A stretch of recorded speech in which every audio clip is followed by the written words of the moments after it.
IG, can you repeat your response to that question so that it's clear? My response to that question, I have indicated that why he was booked in that cell alone, it is something that we need the investigating team to also let us know, because there are a number of cells that are at the central police station. And now, at that particular time, I don't have the figures of those who are actually under the custody of those cells. But in the investigation, in the course of the investigations, we are going to get out the answers very, very clearly, Honorable Speaker. IG, your CS has tabled the police standing orders, which are very clear on how to handle a suspect, book him in, and all that. Under what circumstances, and that is what the senators would wish to know, under what circumstances can a suspect be put in a solitary confinement? And did this young man fit the description so as to be put in a solitary confinement? Honorable Speaker, once again, thank you very much. The CS have actually tabled the standard operating procedures through which the procedure that the police follow actually when someone is being placed in the cells, somebody has been arrested, brought in, the recording of the OBs, the recording actually in the cell register, and the number of even those suspects that are held in a particular cell is also very clear.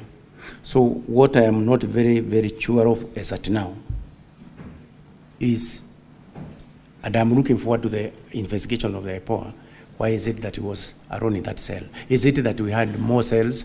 Is it that we did not have others who are there? So we are waiting for that question from IPOA. Proceed, IG. Honorable Senators, let him conclude. We'll get better responses from IPOA. But before you proceed, IG, what's your intervention, Senator Andago?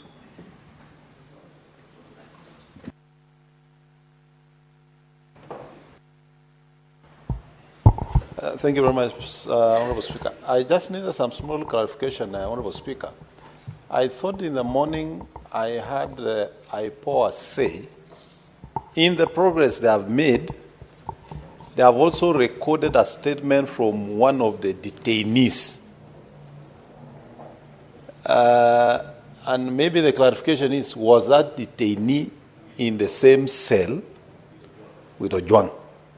So that the question of whether Ojwang was actually in the cell alone.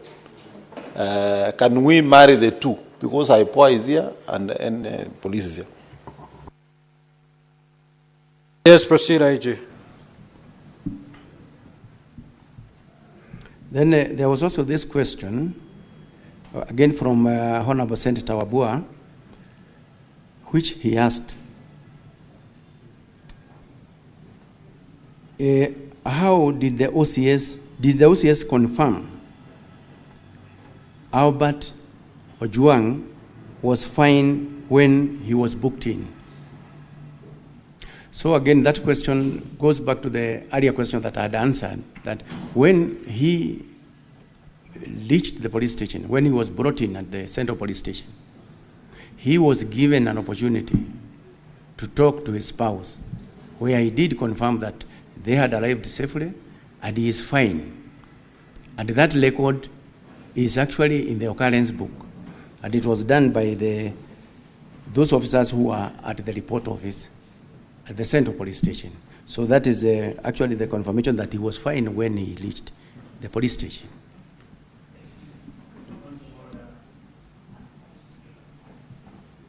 Certainly, it cannot be a point of order, Senator Onyonka. You may put forth your intervention. Thank you. IG, there's a gentleman who was the OCPD of that police station at Central, Mr. Benjamin Tallam. Are you aware that he refused to book Mr. Ojwang when he was brought in, and that is why he was taken to the hospital. And in today's newspaper, he said he refused to accept him because the condition in which he was in, he would not have been accepted into the cells according to his training. Mr. Speaker, sir, according to the information that I have, the late Albert Ojwang was booked in at the police station, Central Police Station, at 9:35 hours in the evening, and placed in the cells. Then the OCS, who is responsible for that station, was informed of the same. So the other one from the Honorable Senator, that one I'm not aware.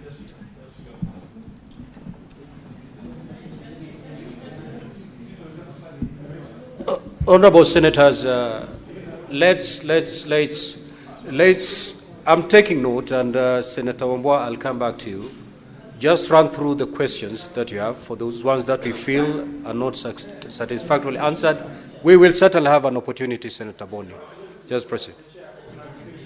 Yes, Senator Boni. Mr. Speaker, the public and the Senate are expecting that the witnesses we have this afternoon will shed light. And that light can only come out of the quality of the evidence that they are adducing. Mr. Speaker, there is something called a hostile witness. When a witness deliberately, with due respect to Kanja, either becomes economical with the truth or attempts to evade a question, he's being hostile. What is the value of this exercise if the IG, who is supposed to have convinced himself on how Ojwang was handled, how can he be the same one now deflecting that responsibility to IPOA? He's supposed to give evidence in the same manner he'll give to IPOA when IPOA will call him to appear before them, Mr. Speaker. I know, Honorable Senators, the beauty of this is that we have all the players before us. He has shifted the burden to IPOA. IPOA is right before us. They will take to this stand, and they will go through exactly the responses that have been put forth by the IG.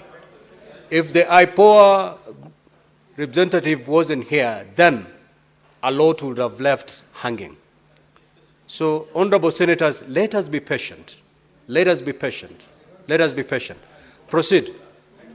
Much, Honorable Speaker. Maybe I can just read a small part of my earlier statement.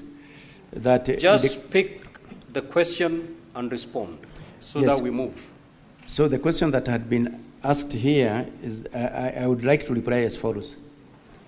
When they arrived at Central Police Station in Nairobi at approximately 21:17 hours, and at 21:24 hours, Mr. Albert Ojwang contacted his wife via mobile number that is also provided there to inform her of his safe arrival. Chief Inspector Tallam, the officer commanding the police station, was contacted through his mobile phone. The number is also provided, and they authorized the booking of PC Mohammed Rashid Hiro Abdurai booked the suspect into the cells after confirming his normal physical and mental state was okay. Filed OB number 136/07/06/2025, which was done at 21:35 hours. That is the information that I have, Honorable Speaker, on that note. There was also the question of who interfered with the CCTV cameras at the station. Honorable Speaker, this question is amongst the many questions that the investigating agency who are actually looking, who deals with matters, criminal activities by police, to give us an answer on that one, so that we can actually now be able to take appropriate measures with anyone who interfered with the normal settings of the city's CCTVs around that station. There was also the question from Honorable Senator Veronica.